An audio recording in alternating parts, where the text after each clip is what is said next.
జూబ్లీహిల్స్ నియోజకవర్గ ఉప ఎన్నికల్లో ఎవరు గెలుస్తారనే దానిపై రెండు తెలుగు రాష్ట్రాల్లో తీవ్ర ఉత్కంఠగా మారింది. ఈ ఎన్నిక ఫలితంపై భారత రాష్ట్ర సమితి మనుగడ ఆధారపడి ఉంది. జూబ్లీహిల్స్ లో ఆంధ్ర ప్రముఖులు, వ్యాపారవేత్తలు, సెటిలర్లు ఎక్కువగా ఉండటం వల్ల కాంగ్రెస్, బీఆర్ఎస్, ఎన్టీఆర్, చంద్రబాబుపై పోటీలు పడి పొగడ్తల వర్షం కురిపిస్తున్నాయి.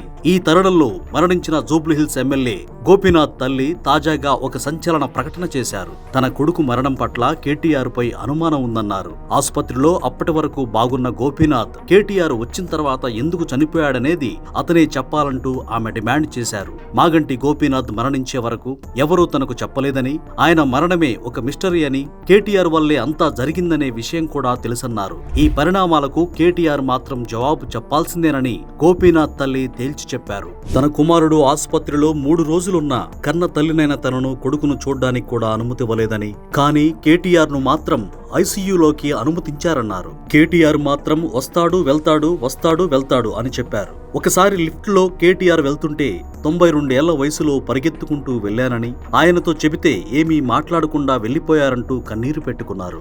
నా కొడుకు మరణిస్తే కేటీఆర్ వచ్చేంత వరకు బాడీని అలాగే ఎందుకు ఉంచారని, కేటీఆర్ వచ్చిన తర్వాతే గోపీనాథ్ చనిపోయాడంటూ డిక్లేర్ చేశారని, ఆయన చనిపోయాడా చంపేశారా అనేది కేటీఆరే చెప్పాలన్నారు. ఇప్పుడు మీరు గోపీనాథ్ తల్లి మాట్లాడే వీడియో చూడండి. చివరి దశలో ఇటువంటి బాధ వచ్చింది ఏంటి, పిల్లని చూస్తానంటే చూడలేకుండా చేసి ఈ కేటీఆర్ గారు ఒకసారి వచ్చారు. వచ్చినప్పుడు అయ్యా నా నీకు రానివ్వట్లేదు, కొంచెం చెప్పాయంటే గమ్మని తలుపు మూసుకుని వెళ్ళిపోయాడు. కానీ అయ్యో వస్తాను చూస్తాను, ఏంటమ్మా అని మాట కూడా అడగదు ఆయన. ఆశమ్మా ఏం చేయడం పడ్డే పడగాని ఈ వయసులో పరిగెత్తాను. ఆయన వచ్చే వరకు ఈ చనిపోయిన బాడీని ఎందుకు కట్టి పెట్టారా, ఆయన వచ్చిన తర్వాత ఎందుకు డిక్లేర్ చేశారా అని ఆయనకి తెలియాలి. ఈ కేటీఆర్ సమాధానం చెప్పాల్సిన విషయం. చూశారు కదా, ఈ మాటలకు బలాన్ని చేకూరుస్తూ బీఆర్ఎస్ కూడా జూబ్లీహిల్స్ ఎన్నికల్లో గోపీనాథ్ మొదటి భార్య కుటుంబం కాకుండా రెండో భార్యను నిలబెట్టడం ఎందుకైనా మంచిదని పీజేఆర్ కొడుకు విష్ణువర్ధన్ రెడ్డితో మరో నామినేషన్ వేయించడం లాంటి అంశాలు కేటీఆర్ పై అనుమానాలకు దారితీస్తున్నాయి.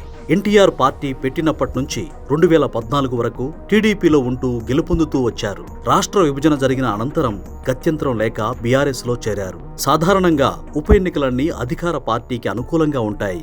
అయితే ఈ ఉప ఎన్నిక బీఆర్ఎస్ భవిష్యత్తును నిర్దేశించేది కావడంతో కాంగ్రెస్ తో పోటీ పడుతూ కోట్ల రూపాయలు కుమ్మరిస్తోంది. పార్టీకి చావు బతుకుల సమస్య కాబట్టి కేసీఆర్ తగ్గేదేలే అంటూ నంది హిల్స్ లో కూర్చొని దగ్గరుండి రాజకీయం చేస్తున్నారు. ఇక్కడ అత్యధిక సంఖ్యలో ఉన్న సెటిలర్లు కూడా ఎవరికి ఓటేస్తారనేది సస్పెన్స్ గా మారింది. ముఖ్యమంత్రిగా ఉన్న రేవంత్ రెడ్డి కూడా తనను తాను నిరూపించుకోవడానికి ఏం చేస్తారో మనం వేచి చూద్దాం.